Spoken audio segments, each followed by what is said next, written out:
গুনাহগার উম্মতকে বাঁচাও। বিশ্বনবী পাগলের মতো একবার হাউজে কাউসারে যাবেন, একবার সিরাতে যাবেন।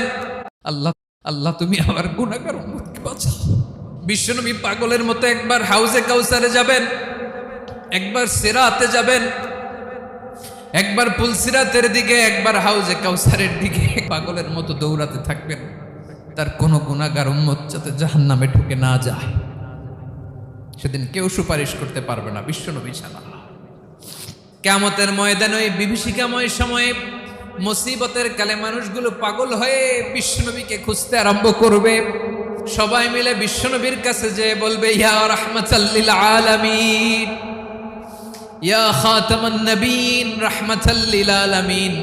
দেখেন আমাদের কি অবস্থা, কি কঠিন বিপদে আমরা আছি, দাঁড়াতে পারি না, সূর্যের আলোতে ঘেমে হয়রান। আজকে কেউ সুপারিশ করতে পারবে না। সব নবীরা অপারগতা স্বীকার করেছে, তারা বলেছে আপনি ছাড়া কেউ নাকি আল্লাহর সামনে দাঁড়াতে পারবেন না, আপনি একটু সুপারিশ করেন। বিশ্বনবী বলবেন, আসো আসো, আজকের দিনে আমি ছাড়া আল্লাহর সামনে কেউ দাঁড়াতে পারবে না। বিশ্বনবী মাকামে মাহমুদে যে আল্লাহু আকবার বলে সিজদায় লুটিয়ে পড়বেন। আল্লাহ রাব্বুল আলামিন বিশ্বনবীকে এমন কিছু চমৎকার শব্দ শিখাবেন, ওই শব্দগুলো দিয়ে আল্লাহর প্রশংসা করে বিশ্বনবী কাঁদতে আরম্ভ করবেন।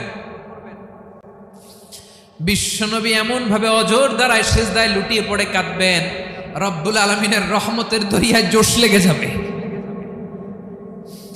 রব্বুল আলামিন এই দৃশ্য থেকে সহ্য করতে পারবেন না। রব্বুল আলামিন বলবেন, ইয়া মুহাম্মদ ইরফা রাসাক, ও নবী আপনি মাথা তোলেন, মাথা তোলেন, আপনার কান্না আমি সহ্য করতে পারি না। নবী আপনি মাথা তোলেন, সাল তুতা, আজকে আপনি যা চাবেন তাই দেব। নবী আপনি সিজদা থেকে মাথা তুলেন, সাল তুতা, যা চাবেন তাই দেব। ওয়াশফা তুশাফা, যার জন্য সুপারিশ করবেন তার সুপারিশ কবুল করে নেব। বিশ্বনবী এবার মাথা তুলবেন। যে বিভীষিকাময় সময়ে প্রত্যেক নবী বলেছেন আমি পারবো না, প্রত্যেক নবী বলেছেন নফসি নফসি, আমার কি হবে আমি জানি না, আল্লাহ আমারে বাঁচাও।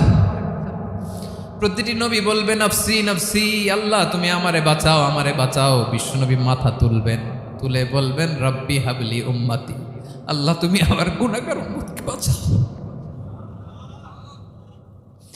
এই দুনিয়ার বুকে রব্বুল আলামিন সব নবীকে একটা করে দাওয়া মুস্তাজাবা দিয়েছেন, মানে যে দোয়া করলে কবুল হয়ে যায় সাথে সাথেই।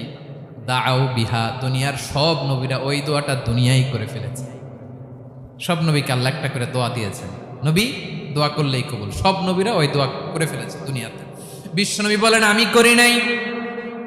ওয়া ইন্নী আখতাবিউ দাওয়াতি শাফাআতান লি উম্মতি ইয়াউমাল কিয়ামাহ, আমার ওই স্পেশাল দোয়াটা আমি দুনিয়ার বুকে কঠিন বিপদে পড়েও কোনোদিন করি নাই। আমি আমার স্পেশাল দোয়াটা কিয়ামতের দিন আমার গুনাহগার উম্মতকে সুপারিশের জন্য রেখে দিয়েছি। আল্লাহ বলবেন নবী ইরফা রাসাক, মাথা তোলেন, আর কাটবেন না। বিশ্বনবী মাথা তুলবেন, আল্লাহ বলবেন সাল তুতা, আপনি যা চাবেন তাই দেব। ওয়াশফা তুশাফা, সুপারিশ করেন, সুপারিশ কবুল করব।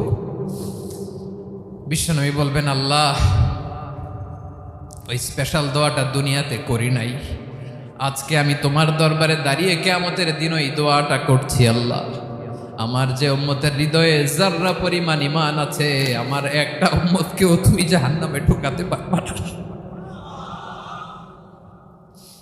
বিশ্বনবী পাগলের মতো একবার হাউজে কাউসারে যাবেন, একবার সিরাতে যাবেন, একবার পুলসিরাতের দিকে, একবার হাউজে কাউসারের দিকে পাগলের মতো দৌড়াতে থাকবেন। তার কোনো গুনাহগার উম্মত যাতে জাহান্নামে ঢুকে না যায়। সেদিন কেউ সুপারিশ করতে পারবে না বিশ্বনবী ছাড়া। এজন্য 5 নম্বর আল্লাহ বললেন মান যাল্লাযী ইয়াশফাউ ইনদাহু ইল্লা বিইযনিহি, কার সাহস আছে, কার এত বড় বুকের পাটা কিয়ামতের কঠিন দিন আল্লাহর সামনে দাঁড়িয়ে সুপারিশ করবে? কারো ক্ষমতা নাই, কারো ক্ষমতা নাই। বিশ্বনবী সেদিন সিজদায়